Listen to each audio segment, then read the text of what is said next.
Welcome to European Railway Journeys. In this program, we visit Austria, traveling the full length of the country, from the wondrous city of Vienna on its borders with Eastern Europe, to Bregenz, a dreamy monastic town on the shores of Lake Constance, on the borders of Switzerland and Germany. Our journey will take us through 670 kilometers of one of Europe's most spectacularly scenic nations.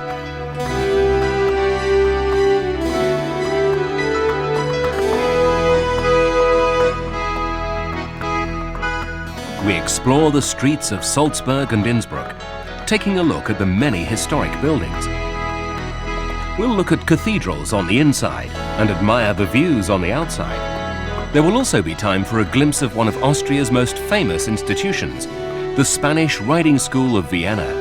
And we'll take to the air for stunning aerial views of the Alps.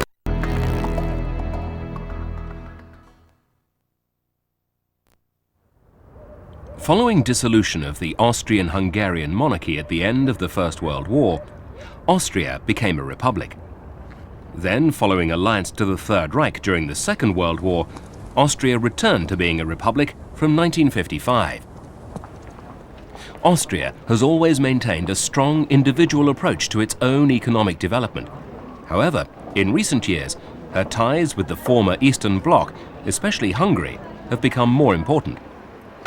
Today, Austria is very much a part of the West, and her 7.6 million inhabitants also now enjoy membership of the European community.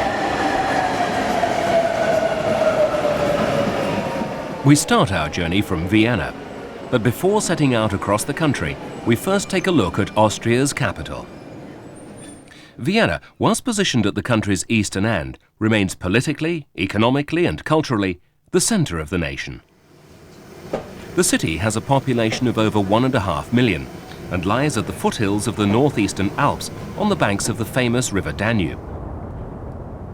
Vienna's architecture is, in the main, the inheritance of many years of imperial rule.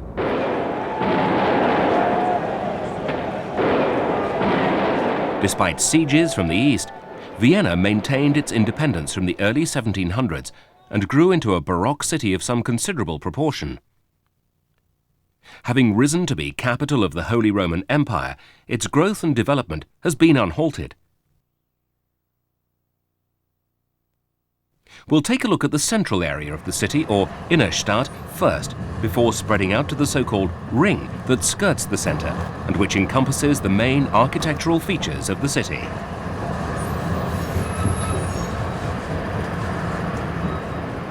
Getting about in Vienna couldn't be more straightforward, and the Vienna card of differing time lengths will provide the visitor with easy access to all systems.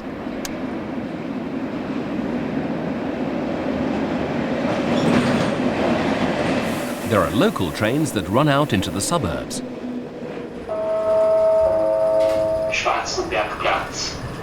There are street trams with clearly indicated route numbers. No better way to watch the world go by, admiring the old and the new side by side. Then there is the U-Bahn. These underground and overground metro lines are clean and run, like most transport in Austria, very efficiently. Route diagrams clearly mark selected destinations. Most centre on the ring, mentioned earlier. It was Otto Wagner's plans at the turn of the century that laid out a very comprehensive system for the city. Here at Karlsplatz station, Wagner's original secession-styled pavilion has been beautifully renovated. Situated along the southwestern side of the Innenstadt is the Hofburg, a complex of buildings in Renaissance and Baroque styles. The Neue Hofburg, the great south wing of the Hofburg, was designed by Hasenaar, Semper and others in lavish Baroque style. This building now houses part of the Museum of Art, amongst other exhibits. Standing outside in Heldensplatz, or Heroes Square, is the Prince Eugene Monument. Opposite is the dramatic statue of Archduke Charles from 1847.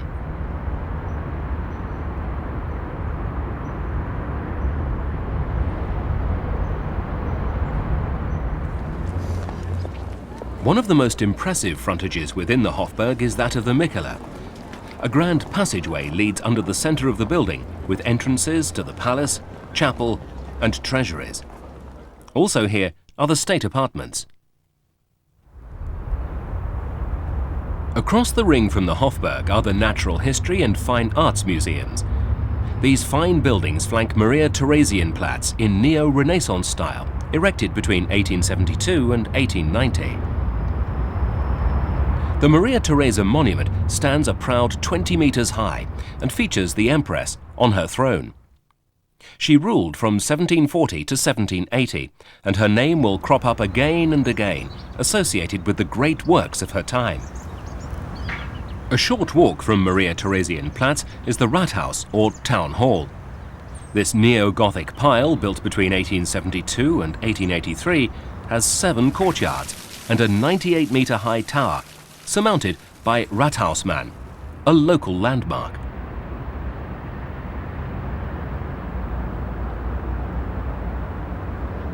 When illuminated at night, the Town Hall shows off its wedding cake attributes to the full.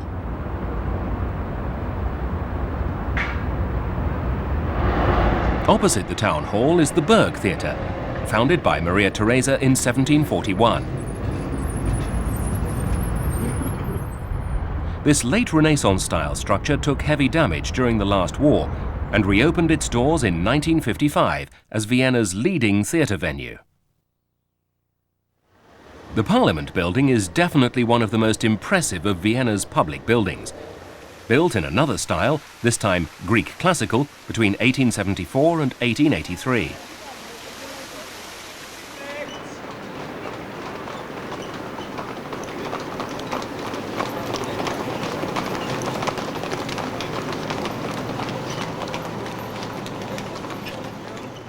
Fronted by the spacious Rooseveltplatz are the massive spires of neo-Gothic Votivkirche. Built in Leiten limestone, the towers rise to 99 meters.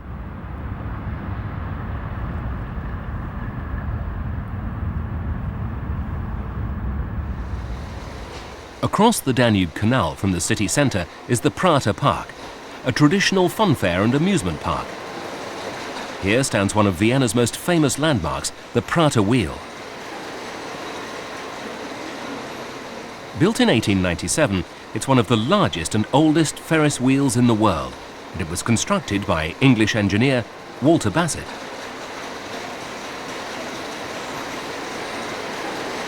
The whole mechanism and all the cabins were destroyed during the last war, though quickly rebuilt by 1946. Today, thrills come in a somewhat less sedate form. This spinning ride takes its victims through a 360-degree gyroscopic experience.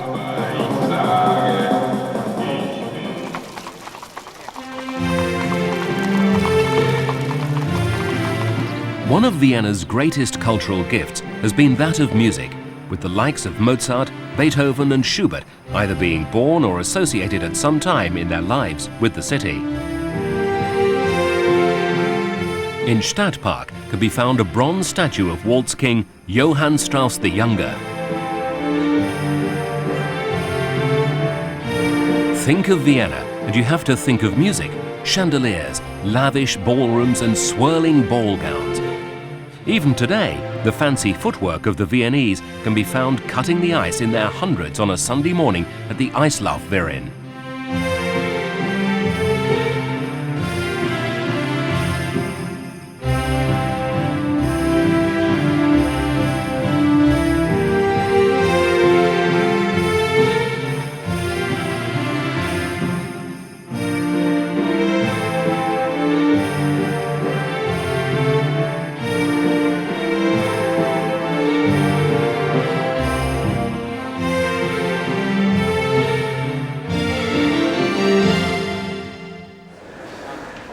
One of the highlights of a visit to Vienna, as long as you book 8 months in advance, is the chance to see the world-famous Lipizzaner stallions at the Spanish Riding School and Museum.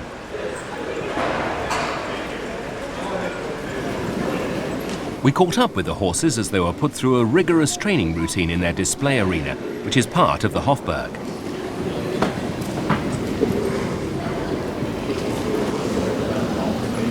These are the younger stallions, identified by their darker coloured coats. When born, they are virtually black in colour. The school was founded in 1572. The stallions, formerly from Lipica in Yugoslavia, have since 1918 been bred at a stud in the Styrian village of Piba. It was Archduke Charles from the Habsburg family who chose to establish the school. And now we see the older, more mature members of this exclusive club.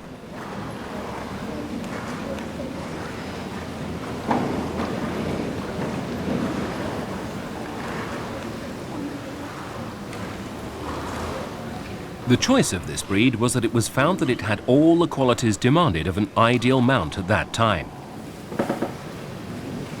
The horse's elegant movements and firm build added to the attraction. Their temperament made them ideal for training.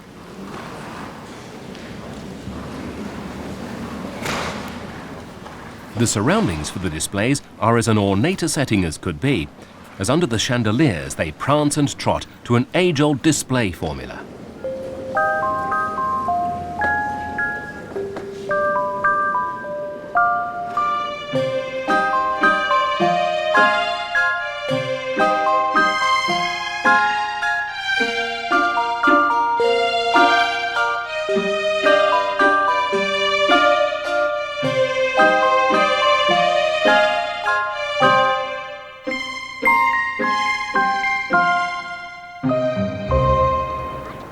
In Vienna, the old stands alongside the new.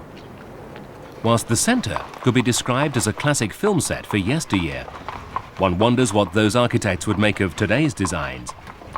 Here, a power station, or could it be part of an amusement park? It certainly seems to have been built to catch the eye. The Danube flows through the central area of Vienna in the form of a canal. But the main river on the outskirts remains busy with international boat traffic and trade.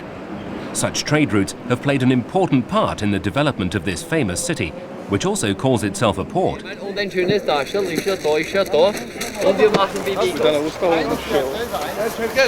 Open-air markets selling country produce need to be visited in the morning. Here you'll find out more about Austrian tastes and maybe meet a few local characters. Schinken. Schinken, ham inside of the bread. So, wie viel willst du sagen? 55. Ja, danke. 3 wunderschöne Radieschen vom Burgenland, nur 20 Schilling, meine Damen und Herren. Noch etwas? Wollen Sie 3 schöne Radieschen?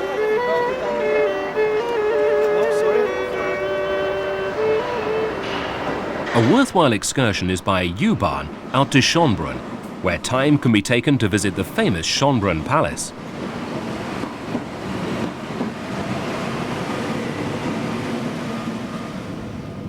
The original palace was devastated by the Turks in 1683 and rebuilt by 1700, being fully decorated for Maria Theresa by 1749. This dignified palace, with grand galleries and staterooms, is set in attractive parkland and flower gardens. It was also a favourite of Emperor Francis Joseph, who was born here and who died here in 1916. It is easy to imagine the atmosphere of some of the great state occasions that would have taken place here in the past.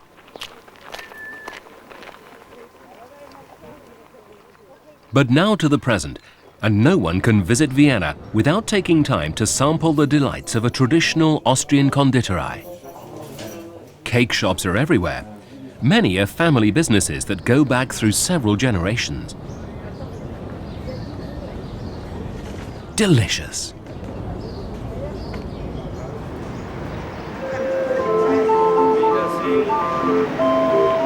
As night falls, streetlights come on, commuters tackle their homeward journey, and Vienna takes on a different mantle.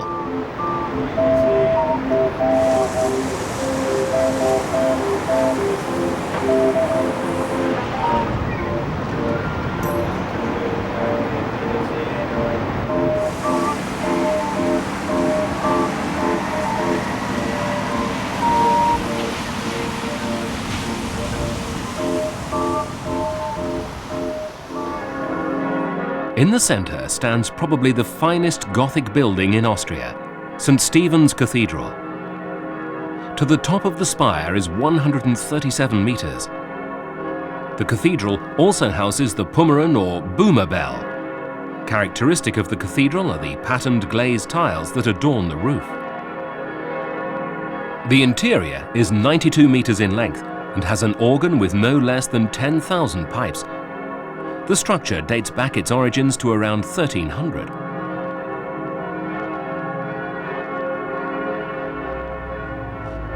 Vienna has one of the world's most lavish shopping centres, and here tourists will find all the names associated with the most current trends and fashions.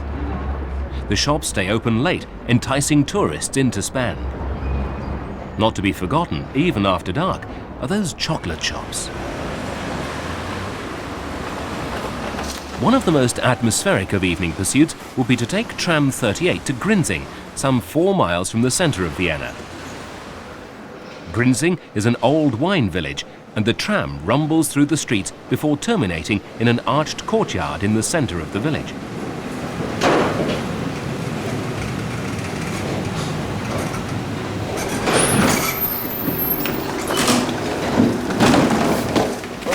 This is where the people of Vienna come to eat well, taste the best of wines, and enjoy an evening away from the bustle of Vienna's busy streets.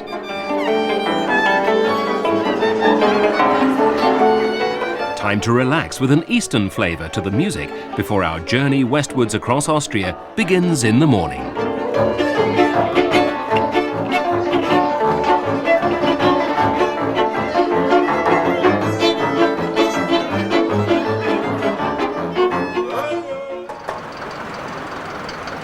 Our journey starts from Vienna's Westbahnhof. Facilities at railway stations are generally very good, and another enlightened approach by Austrian Railways is that at over 140 stations, bicycles can be hired.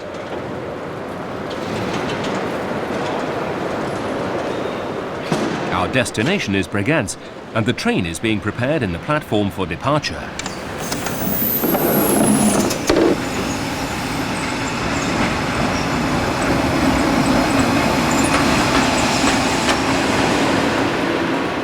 Whilst the restaurant car crew prepare for their journey, our locomotive arrives from the depot and is attached to the front of the train. This 670-kilometre journey can use many of the international trains that pass through Austria. There are Austrian trains, German and Swiss services amongst others, and many services use combinations of carriages. This being a feature of the International Association of European Networks.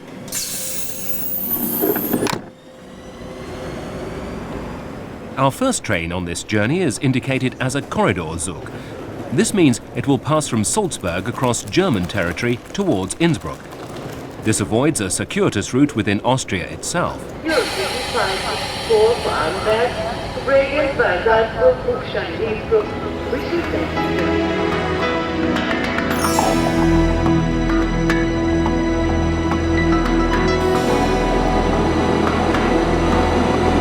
The train departs promptly, and the passengers and crew settle into one of Europe's great railway journeys.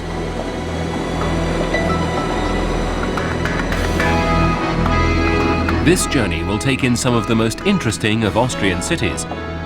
Travelling westwards from Vienna, we will pass through St. Pölten, stopping at Linz on the banks of the River Danube. From here we head towards the eastern tip of the Alps and the fortress city of Salzburg. From Salzburg, we'll travel on towards Innsbruck, breaking our journey at Jenbach. Onwards again to the tourist centre of Innsbruck for views of the Alps at their best. On through dramatic scenery on the Arlberg route, through Langen, before journeys end at the monastic town of Bregenz on the shores of Lake Constance.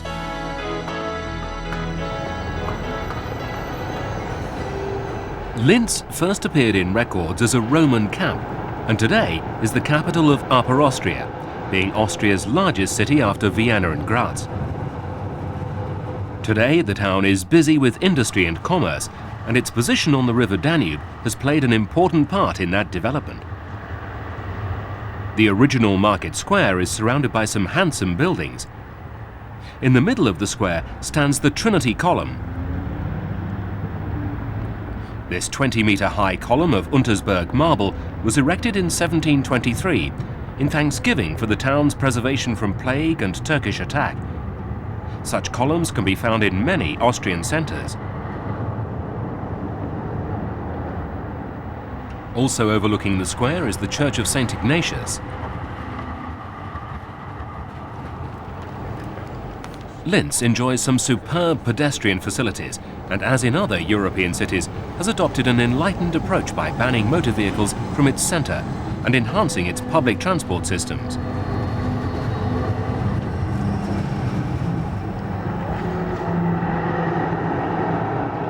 Along Landstrasse, further buildings are caught at their best when the sun shines.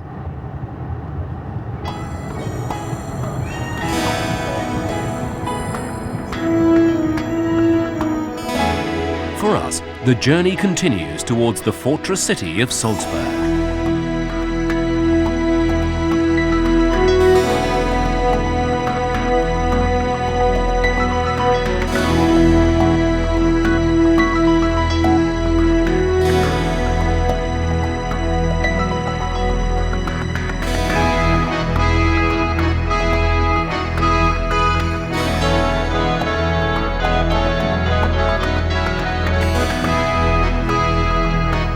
Salzburg, with a population of 140,000, is the capital of the province of the same name.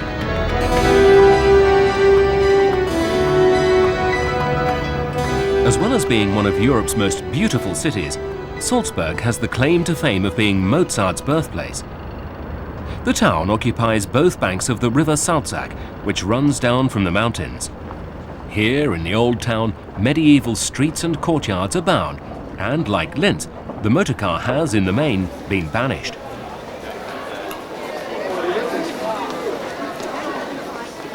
Getting about in the centre of Salzburg is easy, using their quiet and environmentally friendly trolleybus system. We visit two of the notable religious centres in the city. Firstly, the Franziskanerkirche, or Franciscan Church. This was the town's main parish church until 1635.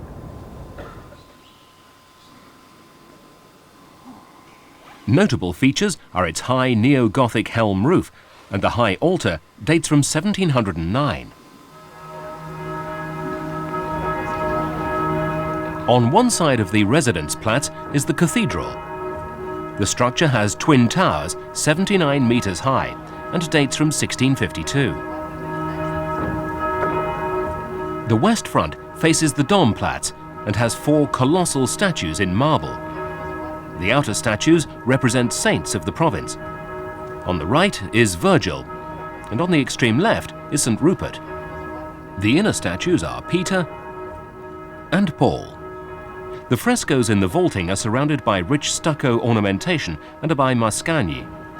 The cathedral can hold a congregation of 10,000.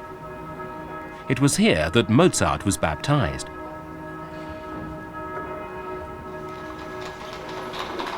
The shops in the quiet back streets are a magnet to the thousands of tourists who flock here each year. One particular attraction of Salzburg, other than its fine architecture, is that it's also Mozart's birthplace. Number 9 Getreidegasse is the house where Wolfgang Amadeus Mozart was born on January the 27th, 1756. And where there are tourists, there is always someone ready to make money.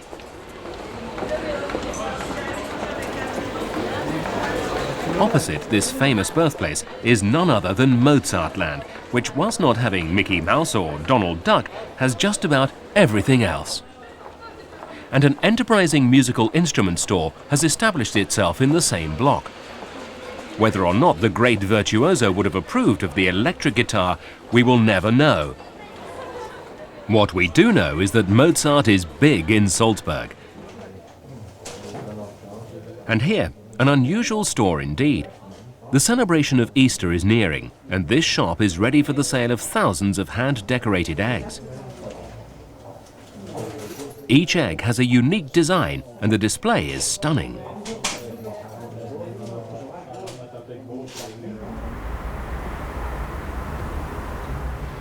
Across the river Salzach is Kapuziner Cloister, a Capuchin friary, strategically placed to look down on the old town and its humble inhabitants.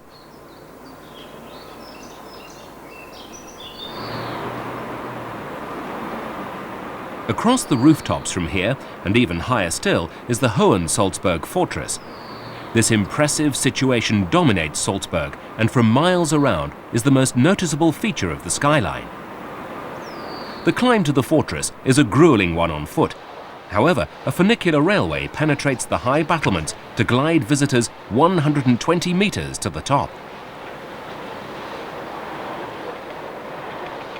The castle is situated to the south of the old town, on the southeastern summit of the Monschberg.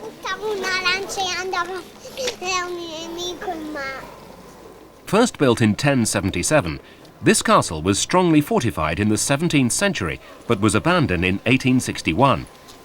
Today, it's one of Salzburg's leading tourist attractions. Views from the fortress give a good idea of how the whole urban scene is dominated by the Hohensalzburg.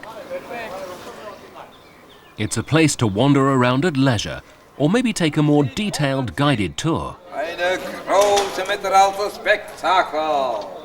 Zeg das fort, zeg das fort.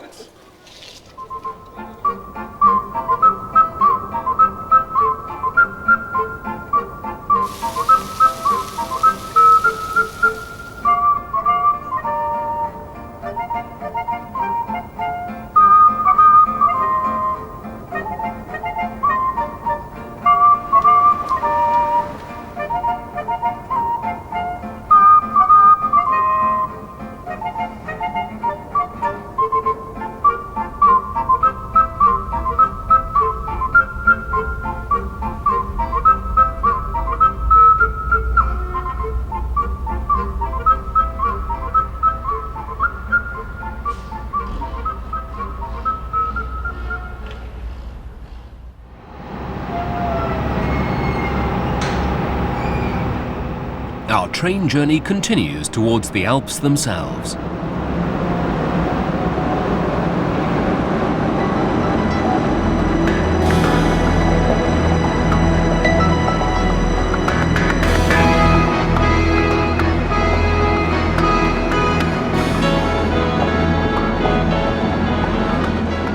Heading for the scenic Tyrol and Innsbruck, we'll break the journey at Jenbach. But for those really scenic views, we now take to the air over and into the magnificent Alps.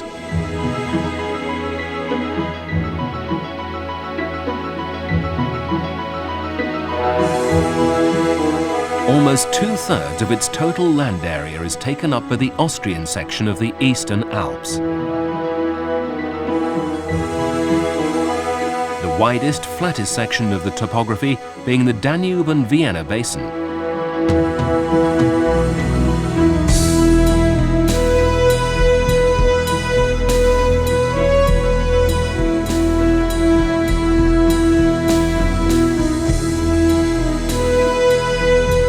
Up here, where few have ventured, there will be snow and ice all year round.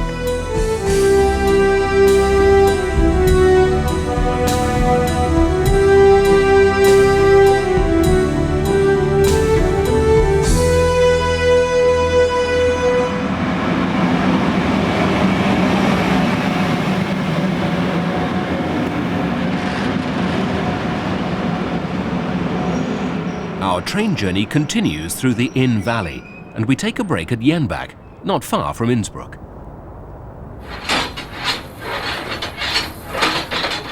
Here there are two side trips worthy of mention, both of which venture out into the countryside on memorable excursions.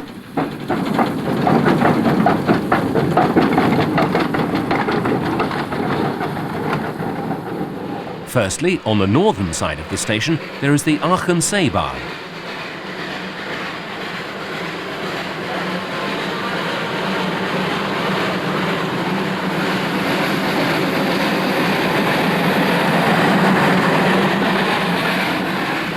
This is a meter-gauge cog railway that climbs into the mountains. Dark coniferous forests surround the area as the line travels up to the Tyrolean lake at Achensee, 7 kilometers away. 2 of its 3-rack engines date from 1889 and the third from 1905. The line's original coaches are still in use.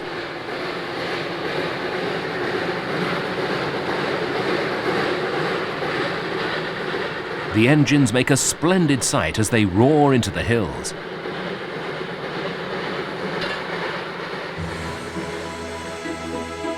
The lake at Achensee is 9 kilometers long and 1 kilometer wide, and 133 meters deep.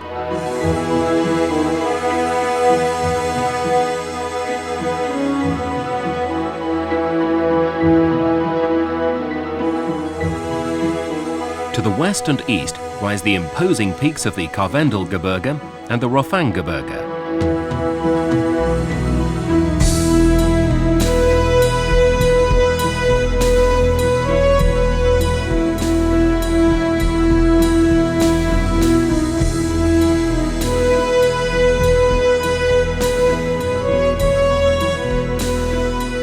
The lake provides a water supply for the area and also has a hydroelectric power station which uses the steep 380-meter fall to the valley to raise power for the town of Jenbach below.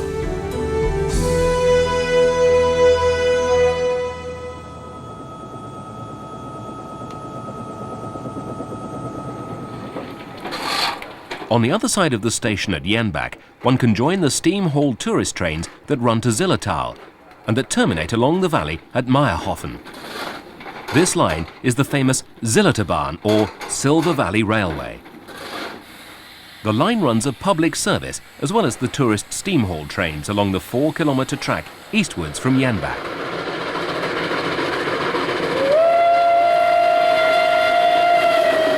The line was 100% steam-worked until 1960, when diesels were introduced. The local management fortunately realized the tourist potential of steam traction, and this has been wisely retained. Double heading is occasionally necessary on some summer tourist trains. Such is the level of business.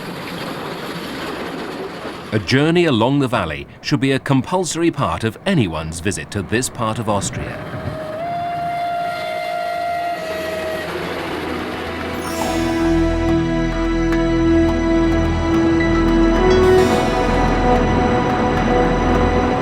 We now rejoin our train and head the short distance along the River Inn to Innsbruck, capital of the province of Tyrol and one of Austria's best-known resorts.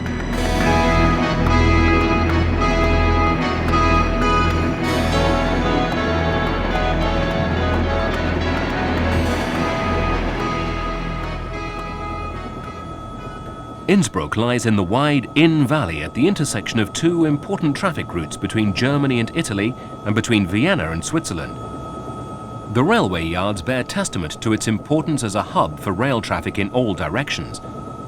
To the west lies Bregenz and Germany via the Arlberg route, and to the south the famous Brenner Pass into Italy.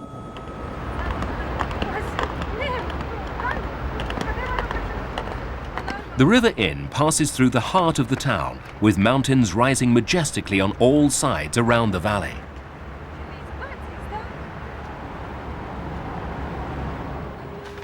Innsbruck's famous medieval core has been well preserved. The streets clear of service vehicles and delivery wagons in the early morning to leave room for pedestrians to amble their way around the cobbled streets. Traditional signs advertise the wares of local traders. Today's traders have had to adapt to local custom and tone down their presence with less of the bright and brash. Many of the buildings in this town are quite awe-inspiring in their decoration. Many are in late Gothic style. Most tourists head for the famous Golden Roof. This magnificent oriel window, roofed with gilded copper tiles, was built in 1494 to commemorate Maximilian I's marriage to Bianca Maria Sforza, and served as a box from which to observe civic festivities in the square below.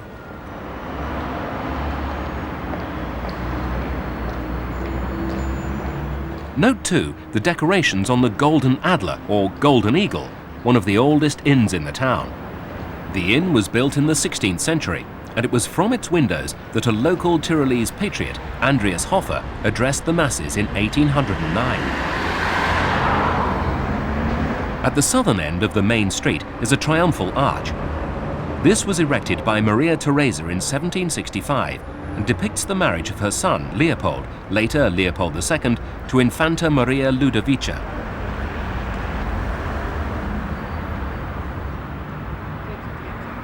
On the eastern side of the town can be found the Hofburg, containing the imperial castle, court church, and a complex of modern meeting houses. Innsbruck shops bristle with goodies for the tourist. The flavour here is very much typically Tyrolean.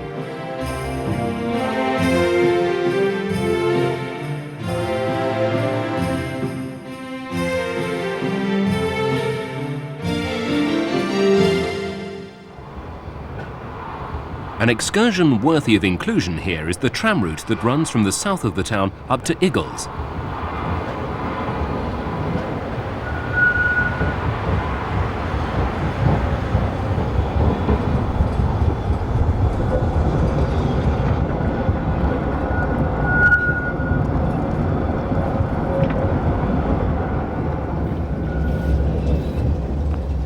It's a tortuous route for the trams, 5 kilometers into the mountains.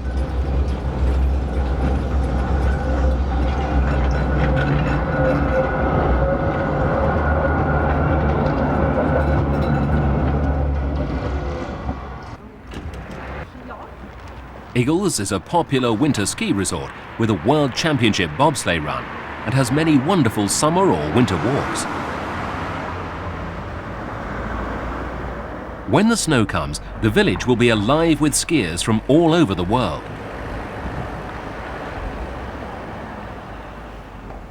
Innsbruck and its surrounding majestic mountains is one of Austria's major ski resorts. Good transport systems make all the difference in a country like Austria with its mountainous terrain. Indeed, in bad weather, the tram might be the only way to reach the more inaccessible towns and villages.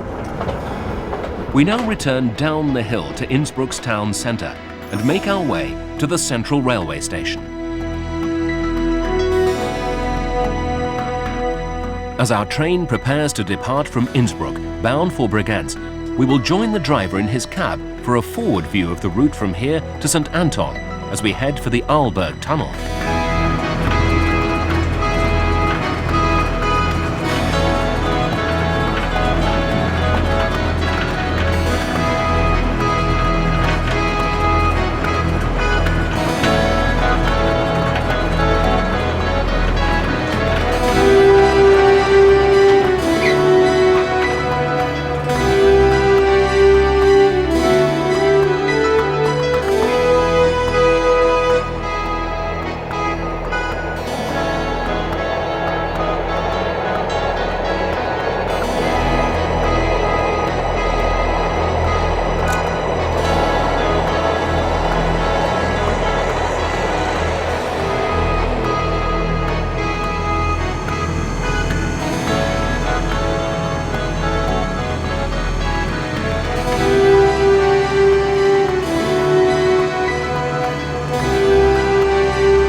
Near Piaz, we cross the impressive Trizana Brücke Bridge.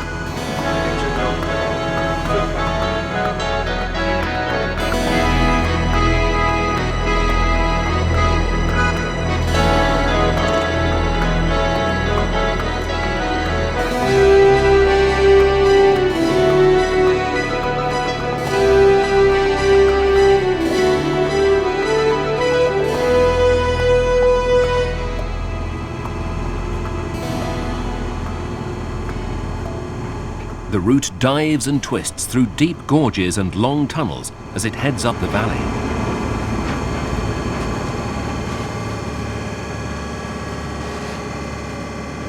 St. Anton, at 1,284 meters, is one of the oldest established winter ski resorts.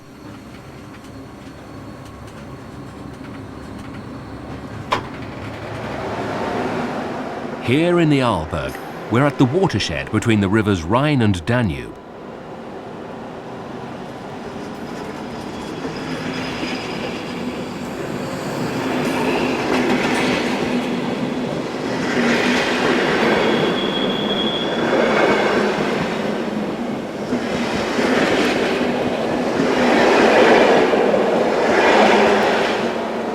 A natural pass exists, and it's here that our train enters the Arlberg tunnel.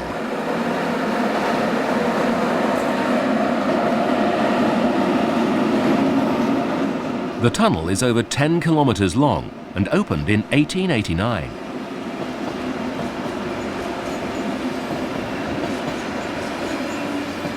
For travelers in either direction, the tunnel is the border between central and western Austria.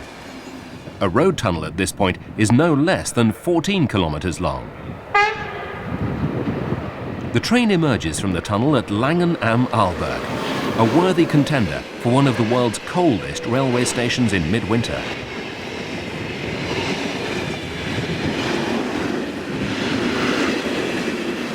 Here, we're at over 1,200 meters above sea level. As mentioned earlier, trains in Austria can consist of many different formations. This train is bound for Zurich and includes a Swiss panorama car. There is one other special train that might be seen on this route too. That is the world-famous Orient Express with its smart wagon-lit coaches which ply between France and Italy. Here, this private palace on wheels is seen leaving Innsbruck, being part way on its journey from the romantic Italian city of Venice, bound for Paris and London. This celebrated train has a rich history of its own, being the dramatic backbone to much mystery and suspense. The train slides discreetly through the landscape, heading for St. Anton and the Arlberg Tunnel.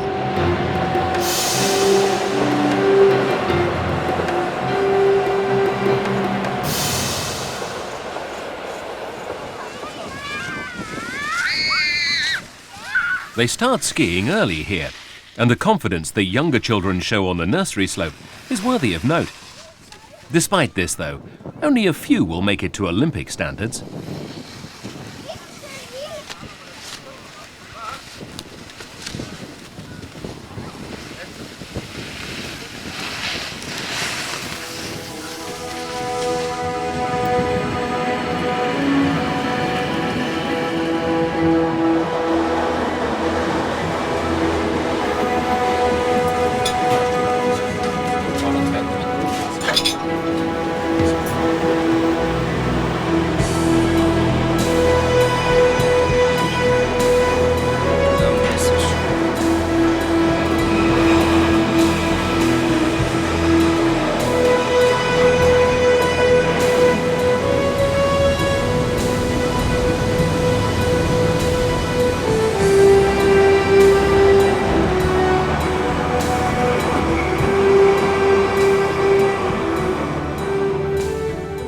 Bregenz is journey's end for us.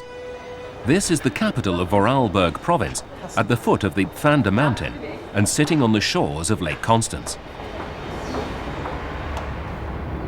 From here, trains go further into Europe, to Germany and Switzerland. The border but a few minutes away up the line.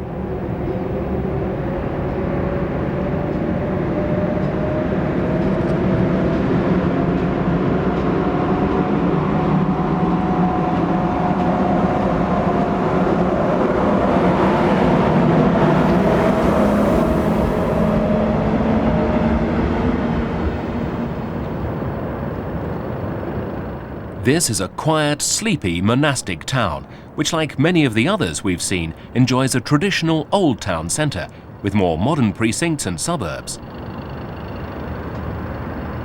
The upper town, or Oberstadt, was once fully fortified. The Celts and Romans settled here, and today, part of the 13th century walls remain.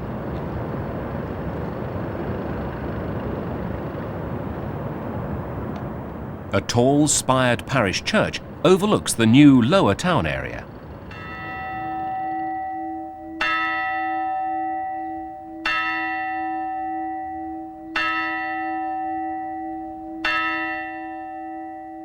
In the old walled town, the massive St. Martin's Tower, or Martinstrom, is one of Bregenz's landmarks.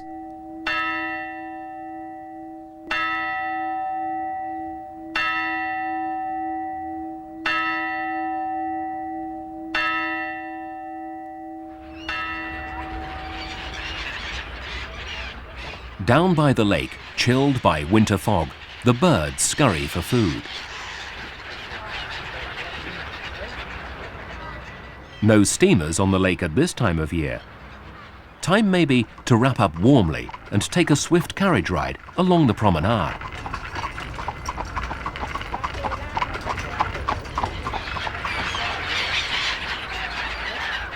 However, amazingly, the winter chill is putting nobody off visiting the mountains, where a completely different scene is to be found.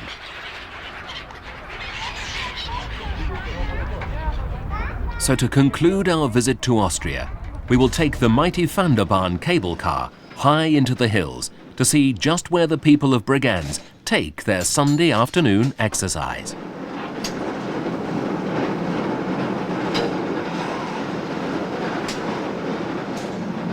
The cableway is 2 kilometers long and rises to 1,022 meters. It's a daunting climb by cable car, and even more challenging on foot. But here, 6 minutes away from the lake, as we lift out of the mist, is another world. The sunshine is strong, and a real, almost summer warmth awaits.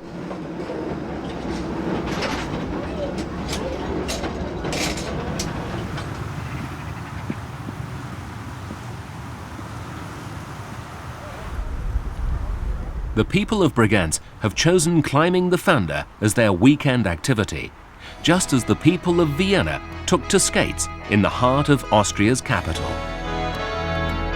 For us, this is Journey's End, and we leave you with some fine views of the Alps, high above the lakes and valleys, far below, in the chill of an Austrian winter.